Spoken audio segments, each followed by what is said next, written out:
record, and been following her ever since. And, you know, I told her when we talked a couple of weeks ago that if you guys have never used kinesiology tape, I think that's the right way to say it.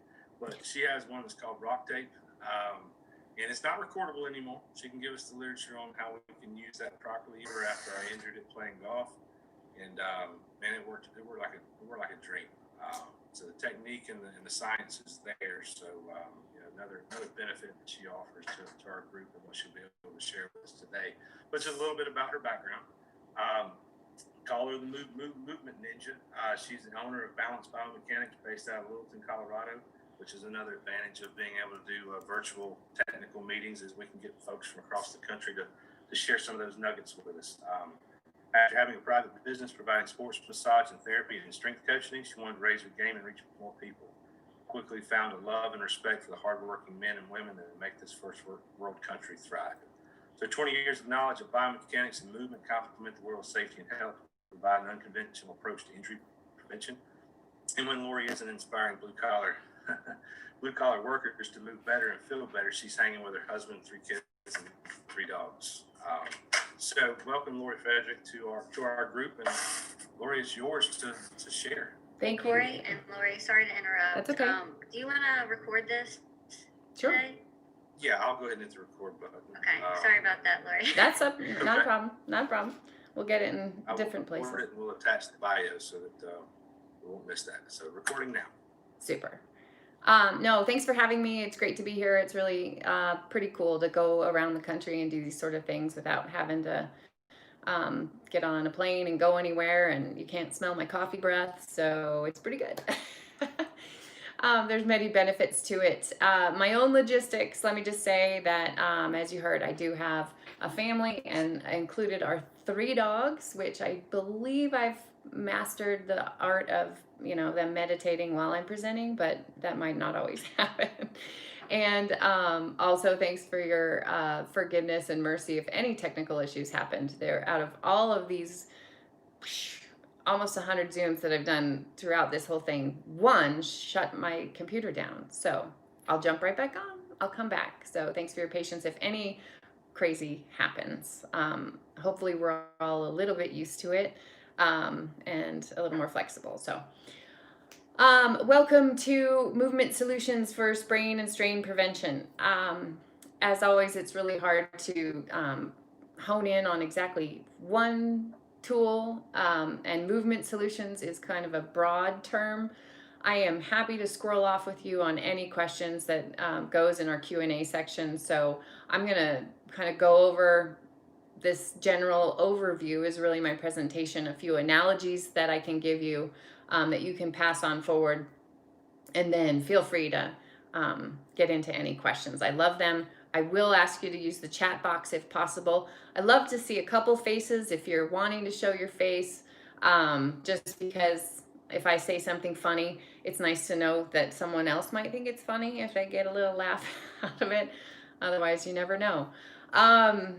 So other than that, I will also state that this is my philosophy in a lot of things, that if you learn a technique, you learn that one technique. But if you can learn the concept behind the technique, you learn 1,000 techniques, okay? So I do speak in those broad terms of concepts.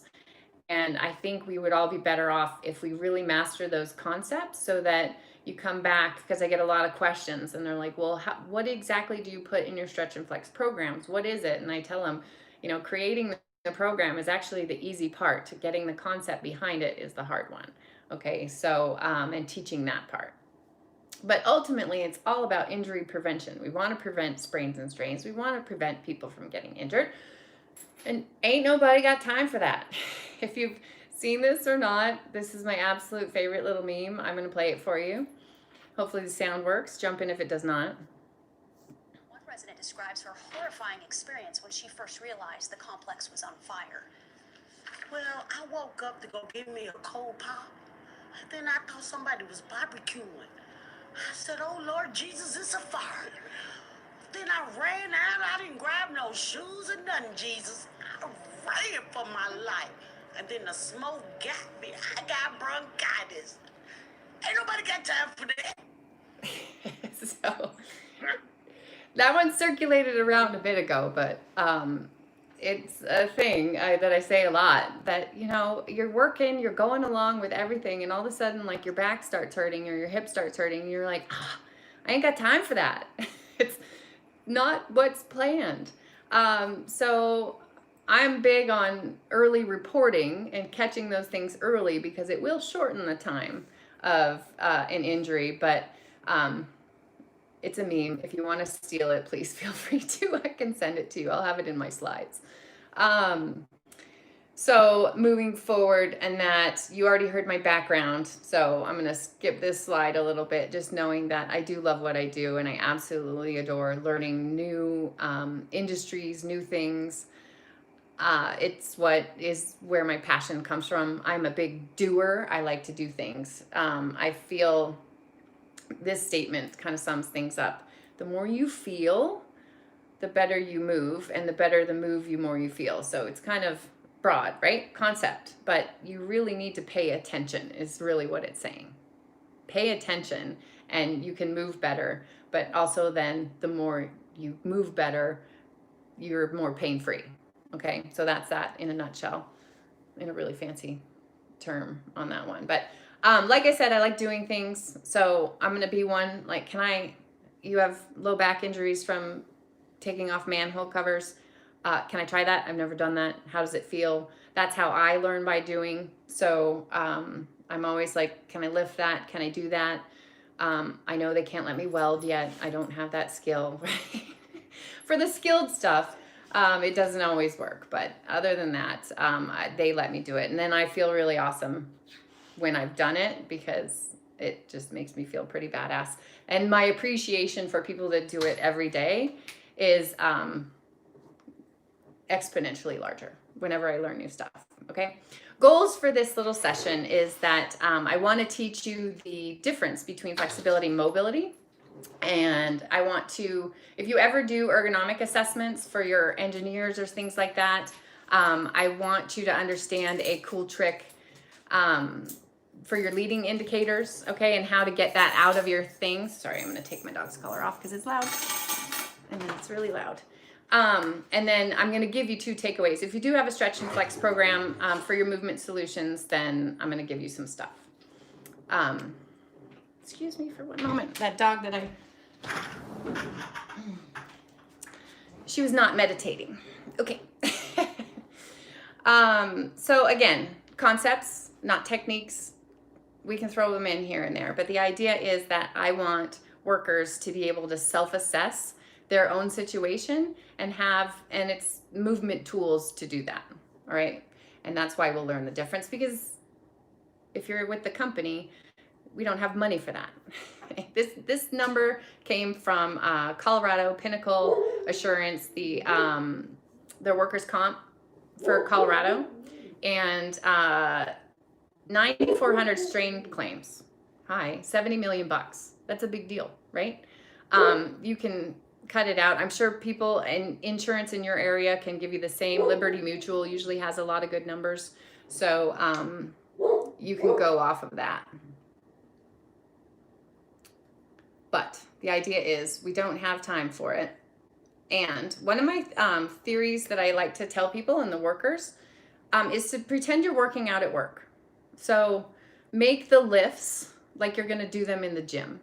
And it kind of switches their mentality out of repetitive. I mean, I want you to get the task done. I want it to be safe. But I also then want you to be like, hey, you're lifting the 60-pound bag of concrete, 80-pound bag of concrete. Maybe do a couple more squats with it. Then you don't have to go to the gym.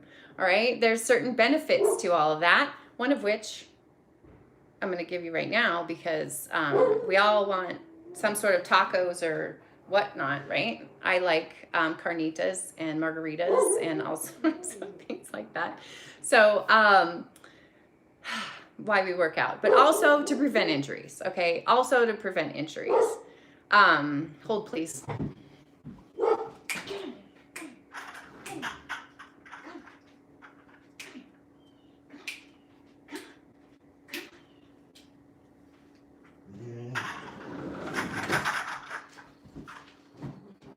Thanks, folks. All right. So to prevent injuries is really our main goal. So I want to give you a couple useful analogies. One, I mean, I've got some favorites, but this one teaches the why behind any movement. All right. And it's going to talk a little bit about fascia. Here's where I'd like you to use the chat room. Does anybody know about fascia? Yes or no? It's simple. Have you heard the fascinating things about fascia? Recreation pants. Some no's, some yeses. Awesome. Yeah, might have heard of it. It's pretty trendy right now, right? Fascia, myofascial rolling and things like this, okay? What I like to teach you about fascia is how it is everywhere in our body, okay? So you see this image of a cross section of a muscle. That muscle fibers run through the muscles like dried spaghetti noodles if you hold them in your hand. They run the same direction as the muscle. But around each fiber, each group of fibers is fascia, and it wraps it, and it's the picture on the right shows when you disturb fascia, it's very web-like. That it's everywhere in our body around the group of the muscles. It connects the muscle to the tendon to the next. It's really how, if I pull on my shirt on one area, you're going to see it pull in a totally opposite place. That's how our bodies work as well. That's how interconnected it makes us. It's what gives you your spring in your step, or lack thereof if you're not feeling it, that you might have some hitches in your fascia. And that's part of why we want to do something like stretch and flex. We want to do a work prep. We want to do things like that, okay? Because it helps our fascia stay healthy. Why? Because fascia, along with acting a little bit like plastic wrap, if you envision, I like to envision like Spider-Man suit, stretchy and all over, but three-dimensionally through everything, okay? And when we're young and babies and toddlers, this fascial suit is a lot like a fruit roll-up, okay? It's bendy, it's stretchy, it's hydrated. You could probably ball it up in a ball and bounce it, right? Some kids, it's amazing what kind of bounces they'll take and just get up and keep on running. So it's really flexible and bendy, but our fascial system and this fascial suit, as we age, we end up going away from fruit roll-up, and guess what we end up going towards? Beef jerky. So beef jerky, right? I say don't be beef jerky. It's stiff, it doesn't move well, right? Have you ever felt a little bit like beef jerky in the mornings when you get up and you're like, oh geez, right? Things don't always move so well. Beef jerky, we could probably get beef jerky to move better. Do you think? I think there's 3 ways that you can get beef jerky to move better. It's dehydrated meat. So you could rehydrate it, right? I bet you if you soaked it in some water, liquid, whatever, someone gave the idea of like bourbon soaked beef jerky. I'm not going to turn that down. But rehydrating it will get it to move better. Do you think if you warmed up beef jerky, if you stuck it in the microwave, it might move a little bit better? Probably yes. Don't put yourself in the microwave, but certainly when we want to warm up. And then just overall moving it and messing with it might eventually help it move better. Depends on your beef jerky type. But so I bring that analogy straight to the body. We want to hydrate because hydration goes through all that fascial suit everywhere. And actually, it's the more fascia is hydrated, the better you're going to be. The whole body, right? Warming it up. Warm up your body before you do anything. Here's my other question for the chat, please. Do you personally have some sort of movement routine before you do anything physical? Do you personally, just yes or no, do you personally have a movement prep or some kind of prep before you do anything physical? Lots of yeses, lots of stretches, which are cool. Couple no's, thanks for being honest. And then, so it depends on your job, okay? Corey's saying he doesn't do anything physical. Physical workers are doing things physical all the time. And I find that there's just a mental break in things that some workers are just like, well, I'm going to move at work, so why do I need to prep for that? But then they'll be on the weekend and go hunting, and they're like, oh yeah, I got to get that buck in the truck, so I got to get ready. It's like, put that same thing into that. I think if you're not doing anything physical and you're stagnant, anywhere that you put in movement is going to be beneficial. So just kind of like my third point on beef jerky, adding movement is going to help you lubricate all those areas of fascia. Okay, it's going to make you less like stiff beef jerky and just keep those things lubricated and hydrated. Okay? So pass that one on. Don't be beef jerky. Next time you see beef jerky, it's a fabulous high protein snack. So please don't stop eating it. I might have grossed some of you out with that all, but please keep eating beef jerky. My other favorite one, especially these days, if you're living in an area that's getting cold, is silly putty. It's not around as much as it used to be, but most people know about it. Silly putty, super cool, fun toy. But what happens to silly putty if you take it right out of its little egg, grab it, pull it really fast?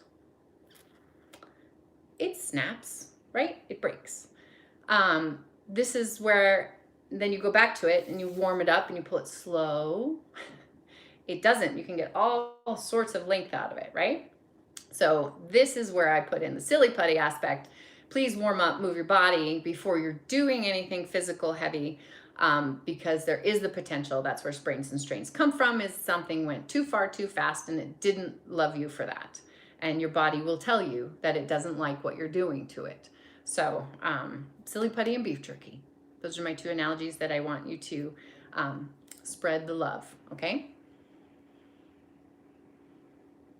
I have this fun little video that doesn't always play the full time through, but we'll see how much it gets, okay? All about stretching. We got stretching, but get ready for stretch. This is my favorite part, is stretch. I get to sit down for 10 minutes. Meet Bob Wiley, the Browns offensive line coach. Stretch. I'd rather watch a plant grow than stretch. Stretch is way overrated. Did you know World War I and World War II, those guys that fought in that war, right? They did push-ups, jumping jacks, sit-ups, climb the wall, but none of this fancy shit. Okay? Right? And they won 2 world wars. 2 world wars by doing jumping jacks, push-ups, and sit-ups. 2 world wars. You think they were worried when they were running across Normandy about stretching? Are you kidding me? Huh? Well, let me see. Give me my rubber band so I can stretch to run across that beam. You gotta be kidding me. Okay, do as much as possible. The point being, does anyone have old and stubborn at their workplace? Does anyone have old and stubborn that just looks at that like, you gotta be kidding me. What am I gonna do? Yes. Yeah. So here's the thing. Old and stubborn, young and bulletproof. They might look at stretching the same, but this is where I want to get you into the difference between stretching and mobility. Yeah, young and stubborn too. There's all sorts of different packages. So it's where I create the why, the analogies, this definition between mobility and flexibility. Because the more you educate behind it, the more buy-in you're going to get, okay? So stretching for me is different than mobility, and this is where a dynamic versus static movement comes in. Static is where you hold it for a long time, and dynamic is when you add movement to it, all right? So all my programs are flowing, they're moving, so it's more of a work prep. I don't want to knock stretching. Stretching is still great for flexibility. It'll help you get more flexible. It's just best to do after you're done with all your physical activity, after your physical work, okay? So as a demonstration, now here's where I saw that some of you were in cars, so this may not work. You can if you're parked somewhere that you don't mind anybody seeing you do some mobility, I'd like to teach you a little bit of a badass trick. And some of you might be, you might be the Tin Man in yoga class. This is my other one. See, sorry, there's a little bit of language in my stuff. Happy to give you the yoga, Tin Man yoga graphic because I use it all the time. This might be in your head when I'm teaching you to move, but I want you to try this anyway. I'm going to teach you something that I call the captain mobility, all right? So if any of you, you're by yourself in the house, I want you to try this. I'm going to unshare my screen so you can see me because I'm going to demo you. All you need is a chair that's sturdy. If it's on wheels, you got to push it up against the wall. But see, I'm going to back this up. You're going to see most of it, but not all of it. And welcome to my world. All right. So I want you to have a chair next to you. And why I call this the captain mobility is because you're going to put your foot up on your chair. Again, if it's got wheels, be steady with it. Okay. So your foot's up on your chair like the captain, right? And then I want you to tilt onto that thigh. Okay. So right here, because my leg's up higher, I already feel some stuff going on in my hip. But what I want you to do is take this hand that's on the leg towards the inside of the foot. If you don't need any more, don't do it. But reach down towards the inside of the foot. I get some back pops. This is where you're not going to see my hand. My hand's going to go reach up straight in the air. There you go. And then you're going to take a deep breath because that's movement from the inside. And then we're going to come out of it. Leave your legs, but just tilt to the other side. Reach down with the one hand, up with the other hand, and then do it one more time. Captain, tilt your captain, reach to the inside of your foot and up with the other arm. Breathe. I love that you guys are doing this on camera. You guys are my favorite. And then switch to the other tilt. And then, yes, we're going to tilt to the other leg because I don't want you all working in circles. That's frowned upon. All right, so the other leg, you tilt up. You can do this on any bench, chair, seat, whatever. Tilt. You can just reach up if that feels good, but if the tilting down also more feels good, I love this in my back, right? And then tilt to the other side. This is where we make it flow and breathe. No one's holding their breath. One more time. Captain, tilt your captain. Reach to the inside of the foot with one, up with the other. You guys are the best. And then the last tilt out. Oh, okay. You might have felt a little pops and stuff in your back. Hopefully everyone's feeling good, but you can sit back down again. My ultimate favorite move. And how long did that take us? I don't know, 30 seconds maybe or something like that. We move the hips, we move the low back, we move the shoulders and the chest. I am huge on multiple things at once. This pieced out stuff on stretch and flex, kind of a pet peeve of mine. All right. Honestly, that felt amazing. It does. And you can do it anywhere at any time. And it's really funny how you'll catch yourself. You'll just put your foot up on something and you're resting and you're like, wait a minute, I can captain right here. And I call it the captain mobility because no, thank you. Let's not drink at work and tell everybody that the movement ninja told me to drink at work. Nah. Don't ruin it for everybody. Captain mobility. But you can say, I had a little captain this morning. I had a little captain at lunch. I had a little captain after work. Start the rumors. It's really fun. Just saying. Okay? I'm glad you guys like that. And your dog did it with you. Dogs are great to watch. You watch the dogs. They know, they stretch, maybe sometimes a little too long before they got to go outside or come inside or whatever, right? Okay. Welcome to the world of captain. That's my favorite one. But see, I catch my workers all the time in this position, and then I'm signing them from across the plant. I'm like, hey, look, just do that. You're nearly there. And then that brings us into a little bit of flexibility versus mobility. So the concept is I'm flowing you through things because you want to actively move yourself through your range of motion. That's called mobility, when you have control over it.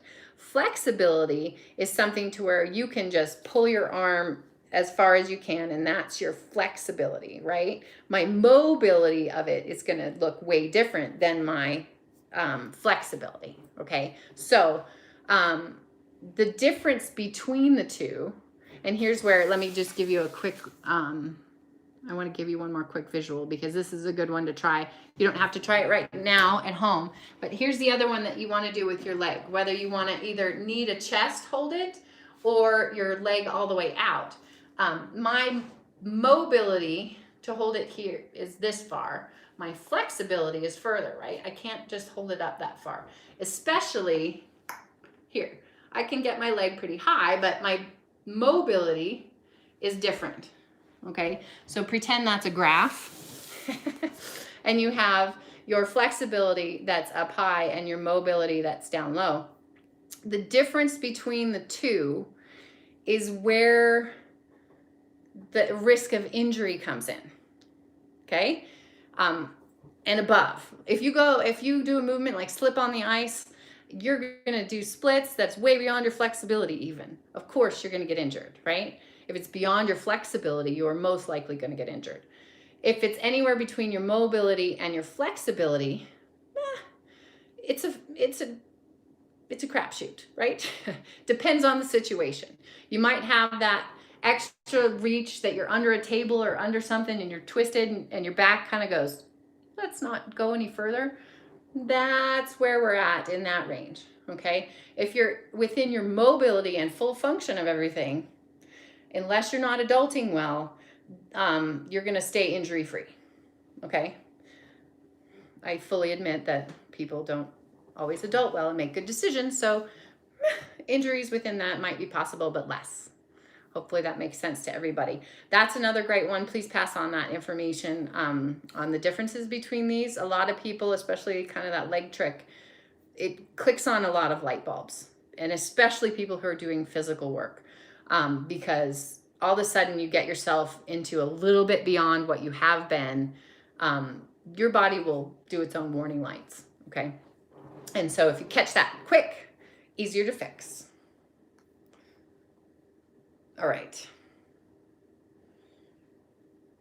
Let me just jump in real quick for people who are creating programs or have some engineers that are making changes. Simple thing. I want you to involve the workers in those decisions. It's really great to create a new stretch and flex or mobility program and involve the workers. And my favorite question to ask is the tasks that suck the most. Like physically ask them, what tasks do you really hate to do? And then that kind of helps deconstruct what's going on and how to prep for that task, and maybe just how to recover. You're cleaning inside of a boiler. There's not going to be a huge ergonomic way to do that. You're getting inside something very small. You need to learn how to get small and then come out of being small in a fluid manner. Okay, so ask them, and that'll really help you kind of troubleshoot ways. Sometimes there's ergonomic ways to engineer it out, and sometimes there's not. And that's where I love to come in, is when you can't do it, let me know, because that's a great brainstorming thing. The other thing to avoid recordables, and this one, I guess, I'm just realizing kind of scrolls off onto a whole nother topic that I've actually created a whole new webinar or presentation for, is having a really big wellness bank of exercises. Your stretch and flex or, program like that, or fit for work program, is your wellness bank of exercises. So if I have someone that, I have a client that calls me in and says someone's got a shoulder bother, and I'm like, okay, here's where kinesiology tape and rock tape comes in really well. But also, hey, do you remember that move in your stretch and flex program? Do you remember that wellness stuff that we have that you're supposed to stretch that all out all the time? Yeah, please keep doing that. It kind of connects where things are coming from. So having something is going to help you get into that new movement mentality and get some solutions out there that are easy. Okay. I have that for you if you want to jump into all my resources. That's what I put out there. All the stuff, if you're connected with me on LinkedIn, it's really, I put my wellness bank on LinkedIn and YouTube and stuff like that. So you can find it all. type in quickly with me real quick. Who has a current stretch and flex program? Yes. No. So I know how many I'm talking to in this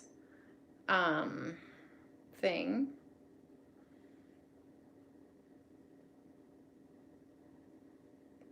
Fair amount of no's. Okay. Some locations, not all locations. Okay. Thank you for sharing that. It helps me a lot because this is kind of how I think about current stretch and flex programs. Remember, I come from sports medicine background. I'm a strength coach. I'm a sports massage therapist. So just coming into this and knowing how the field has changed in sports, it really needs to come out of the 80s in stretch and flex. So I am on a mission to do that. That's why I just want to, I call it ninja mobility because it's just more fun to do. It gets more buy-in, things like that. But a couple things for those of you that have one. And let me just back up and repeat real quick. Creating the program is the easy part. Getting the buy-in and the follow-through is the hard part. Okay. So I have some examples. You can take them. It's great. You've created a program. Just know that you've got to put the education behind it and the why behind it. So for those of you who already have something, this is a couple steps you can take to make it better right now. Make it move. Add your movements. Yes, this program has the movements of shoulder rolls and arm circles. I just find that, especially in heavy industries, they don't love that move. They just feel a little funny doing it. So there's other ways that you can warm up. There's a couple of these that I would take out of it, but this trunk stretch is kind of like the captain, right? We just I would just move in and out of it like I coached you to do. And that's how you add movement. You make it move, all right? A lunging calf stretch, you go up on your toe and back flat on your foot. Up on your toe, back flat on your foot, okay? Easy, easy, make it move. With a poster, it's hard to show how you're making it move. This is one of my clients. They did a great job of, you add arrows. It's not perfect, right? But they get the idea that here, you want your knee circles going. You want some lunges, squats. Squats are a great way to warm up before you go through all your mobility movements. Arrows. With all the technology tools that are out there right now, canva.com is super easy way to make a poster, and you can do print worthy posters on that. I'm on it all the time to make all my graphics and stuff. It's so easy to do this. Making the program is the easy part. This one's not coming through as clear as it used to, but adding, there it goes. Adding multiple pictures. So then that shows the movement in that. I love this one. Great idea. I would say that you just have to make this poster big enough that people understand it. So making it move is one. The second thing is your order of operations. It drives me crazy that people will go through their stretch and flex, get all warmed up, and then they have a 20-minute safety talk. Toolbox talk. Could you please just switch it? Do your toolbox talk before, then do your warm-ups and your stretch and flex, and then go right to work. That would be great. That's an easy way to do it, right? Because then you're actually prepped for work. You're not cooling yourself back down again. It's better than nothing. I'm going to say it's better than nothing, but if you have it already, try this switch out and let me know how it goes. Okay, last one. Stop these two. Take them out. Seriously, it'll make it quicker, and it's not all that relative. The overhead move where you're stretching here, not everybody, and I don't know if you can see these folks in the back, but do you see this awful posture of the person in the background of the neck and stuff? I'm big on saying I want you to move and work and play in the posture that you want to keep. This is not good posture. It's really hard on your neck. It's going to end up worse than this gentleman who can actually do it correctly. But this is where people ask me, they're like, well, do you ever get injuries in your stretch and flex programs? I don't, because one, I'm going to educate them, and two, I'm going to take out the ones that are probably at more risk of doing that. Okay. And then the second one is the cross the chest move, right? Everyone kind of does it automatically. You're like, oh, my back hurts, so I'm going to stretch it out. Posture you want to keep, right? I don't want to keep this posture. So by stretching into this posture, it means that I want to keep it. So I would rather you just take it out and do a chest opener instead. Some of them also have the chest opener.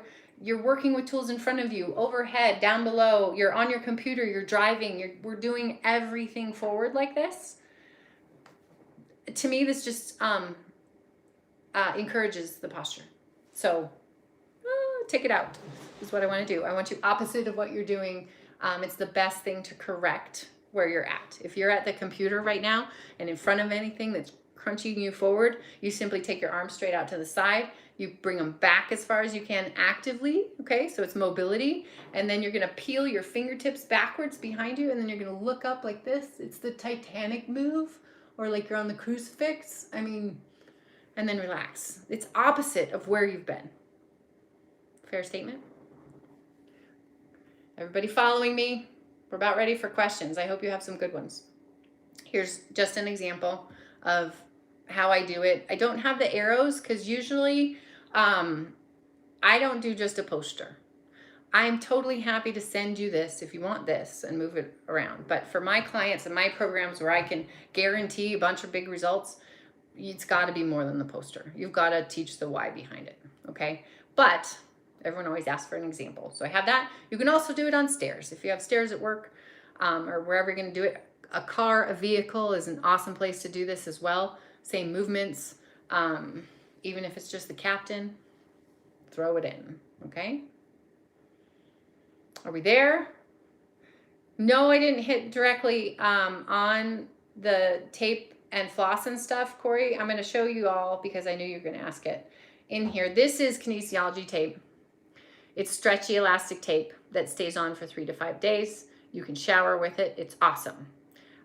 Super awesome for low back stuff. If there's grumpy low backs out there, it's a great way to do it because really there's not people go straight to the doctor and then they get all these pills and then it's recordable and all that sort of stuff. You don't want to immobilize low back stuff. That's a whole other section, but I did want to touch on it because I know Corey was doing it, and I'm happy to answer the questions if you do have questions on this sort of stuff, because I use it on myself, my family. I was hugely skeptical when it first came out. I'm like, come on, what is that going to do? But what I saw it as was trying to hold a kneecap in place. It doesn't do that. It doesn't hold anything in place. It's not structural. That's what makes it non-recordable.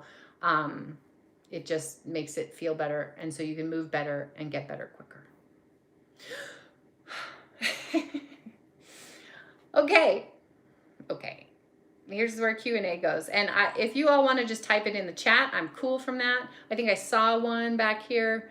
I'm also okay if you can figure out how to use the space bar as a walkie-talkie. You can hold down the space bar and ask it audibly, but let me just scroll my things. Flex and stretch at the end of the day, says Corey. Yeah, I like it wherever they're going to do it. Flexibility at the end of day is great. Whatever you're going to do to correct what you've just done, I would say, especially if you've been at a desk all day, yes, please move at the end of the day. And add it wherever you can. Where I see a program really successful is if I see the workers doing it on their own time. I'm like, whoa, look at that. They're actually doing it on their own, not in the group from peer pressure, checking the box. So. Well, I'll say, can you hear me? Yep. All right, so I'll say that, last 20 plus years in construction, we've seen flex and stretch programs, calisthenics, take so many different lefts and rights along the way, and just being completely honest about how I feel when I'm in this group of 100 to 200 people, doing jumping jacks and toe touches and all these other things. It's awkward. I mean, I don't like doing those things in front of other people, and I got to believe that I'm probably not the only one. So, I mean, I think that's a great point you make, that, it shouldn't be something that's just a one and done type environment. It should be something you incorporate in your daily life. I think that's a better message than, okay, let's get ready. Let's do our flex and stretch. Let's do our calisthenics. And there's a couple of people on the call that have actually led some of the calisthenics or flex and stretches on some of the projects. And, that does bring us into a better ownership of leading it when we're not the one that's quote unquote enforcing it, but it's still awkward. It's a little too formal for something that's about you. That's a great point, for sure. That and sometimes it's just awkward, especially if you're in a big group and you don't have a ton of room either. Oh, bend down and touch your toes right in front of somebody else who's bending down and touching their toes. There's moments. So, I mean, if my client's going to say that they are really determined that they've got to have that section right before work and that's where everyone has to do it together, we do that. But I'm also going to bring across the point that, I have the ones that'll stand and the stick in the mud. It looks like a stick in the mud, the grumpy Gary in the corner. Sorry to anyone named Gary.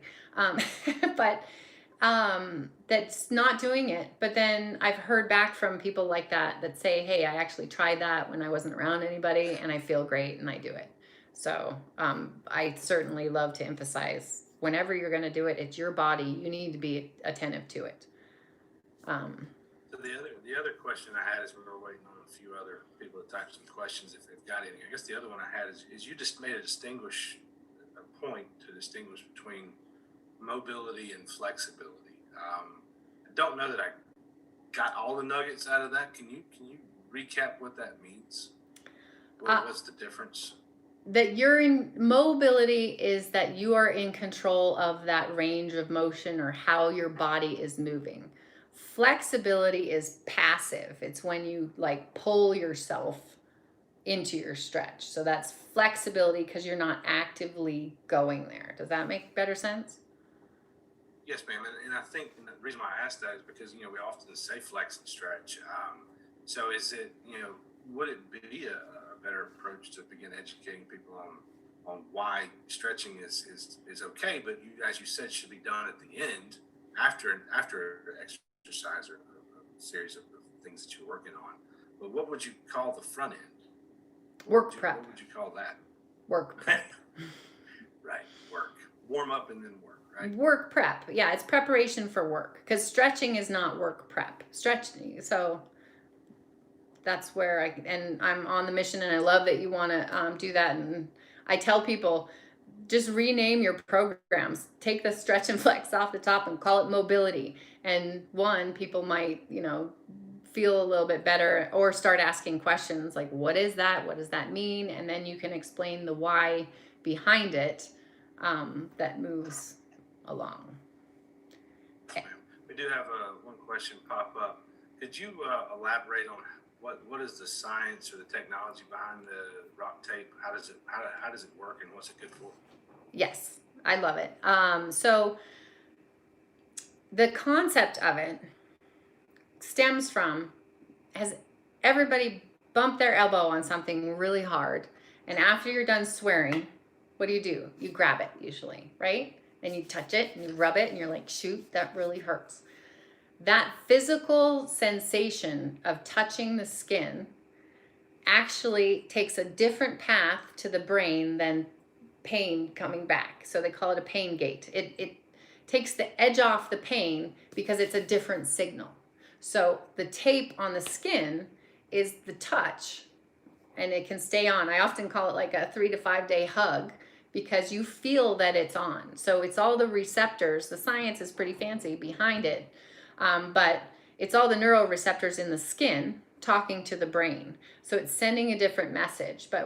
So duct tape would essentially do the same thing, but we make it's stretchy tape. We want that so it moves with you.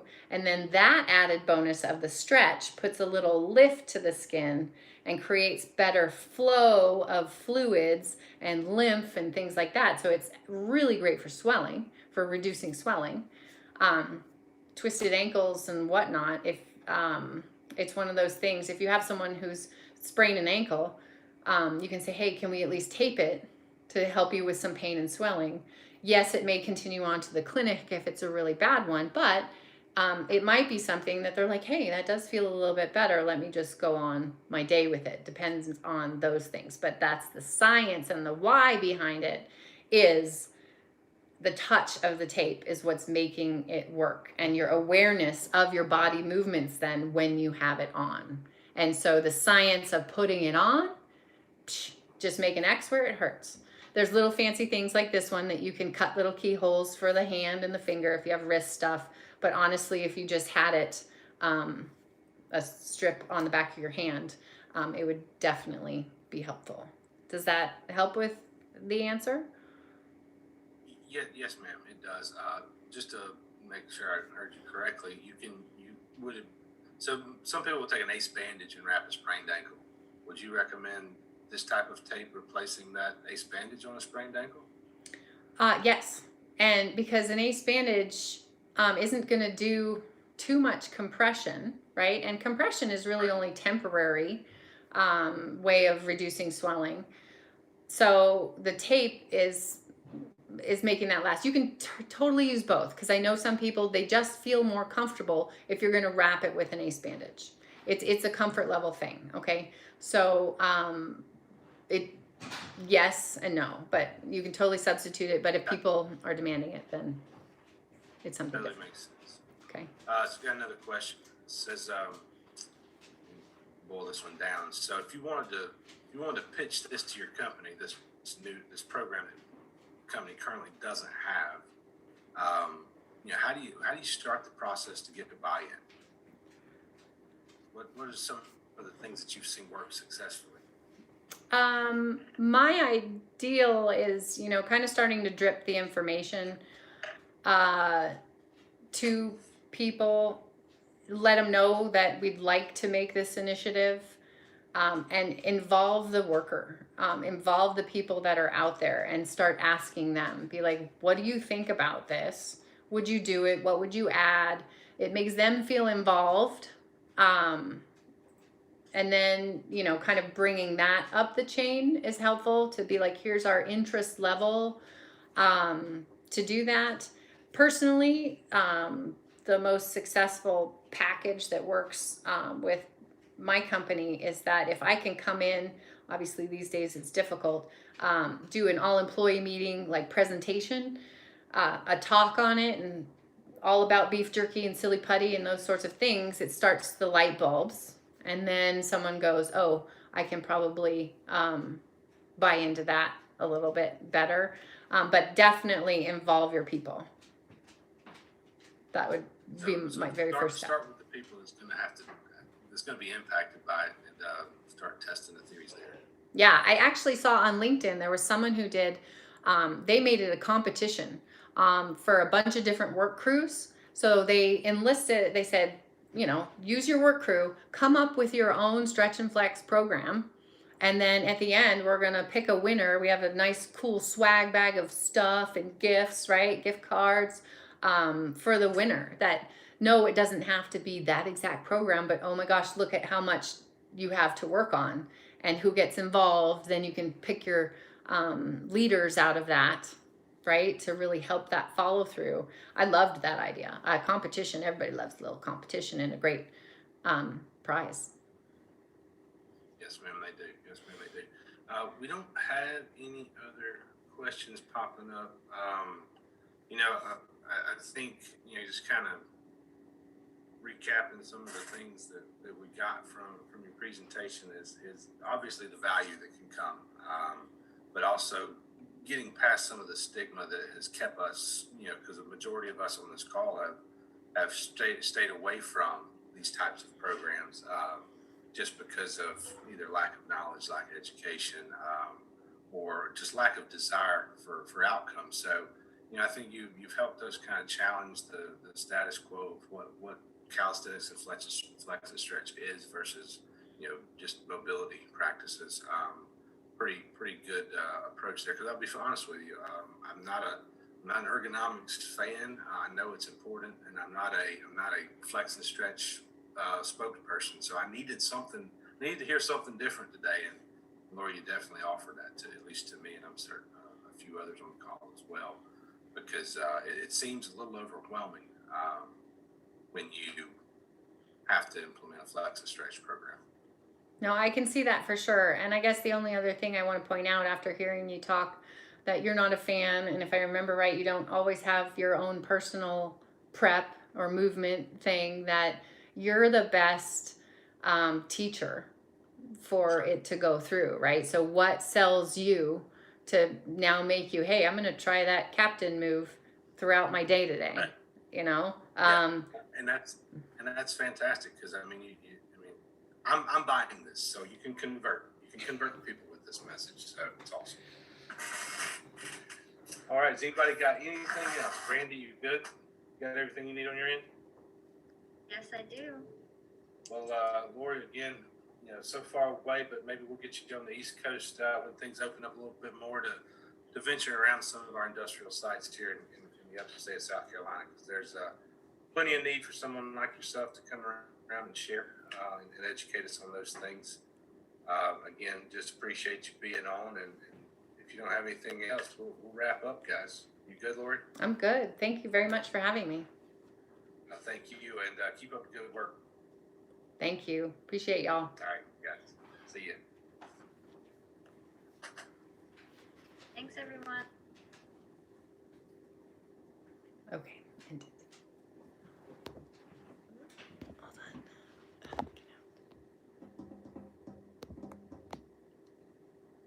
Hold on.